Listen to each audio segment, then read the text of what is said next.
Let's discuss this with Pieter Cleppe, who's an EU policy analyst in Brussels. Pieter, thanks so much for coming onto the program. Just how united is the European Union when it comes to sanctions on Russia? Does everyone feel the same way? To be honest, there are some divisions that basically continue.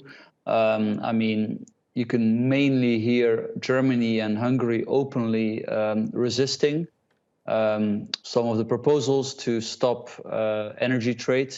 But in reality, a lot of member states are very uncertain and unsure about that. I mean, even the Baltics, it is true that they have cut off, Russian energy trade, but then indirectly they still will continue, according to some sources, until 2027 to be reliant on Russia in terms of electricity. So it's very hard to just cut off these connections.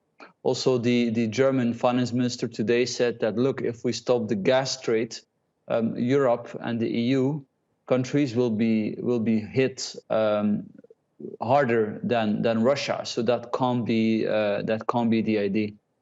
Yeah, that actually leads me to my next question, because Europe is, of course, very reliant on energy from Russia, and further sanctions will affect that, as well as Putin just last week coming out and saying that he wants countries to pay in Russian ruble, not foreign currency anymore.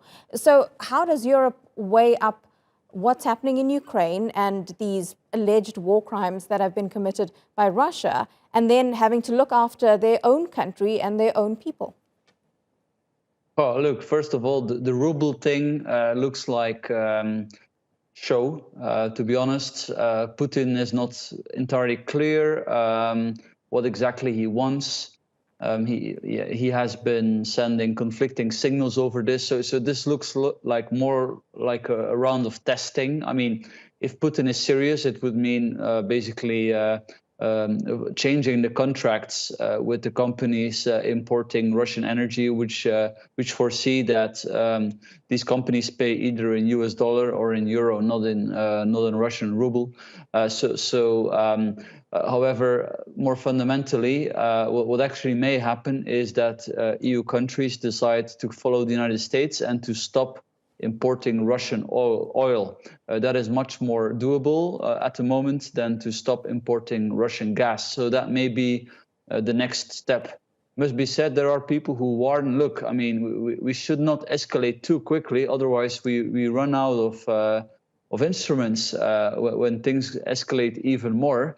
And then we'll end up with a nuclear confrontation much more quickly than would be the case otherwise. So there's a whole lot of considerations here. Yeah, certainly a lot of considerations. And while that fighting continues in Ukraine, there are about 4 million people who have fled the country who are now refugees. Some people in Ukraine feel that the rest of the world, especially Europe, is not doing enough to help them and their military. Do you think Europe is doing enough to help, in particular with the humanitarian situation, with having millions of refugees now come to European countries, the most since the Second World War?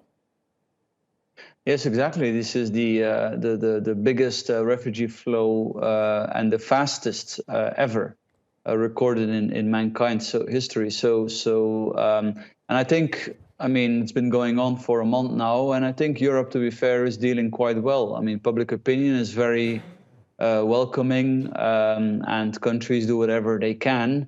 And it's happening in a rather organized manner. I mean, you could think of way more problematic situations. So it's going relatively okay at the moment. Must be said, there will be more challenges to come. The French government yesterday warned that organized crime groups from Ukraine may take advantage of the situation. Of course, there's many people that are not really Ukrainian that are trying to jump on that train. So there's all kinds of challenges. It's not easy at all. But yeah, I think so far no big mistakes have been made on the European side. Pieter Cleppe, really appreciate your analysis live to us there from Brussels.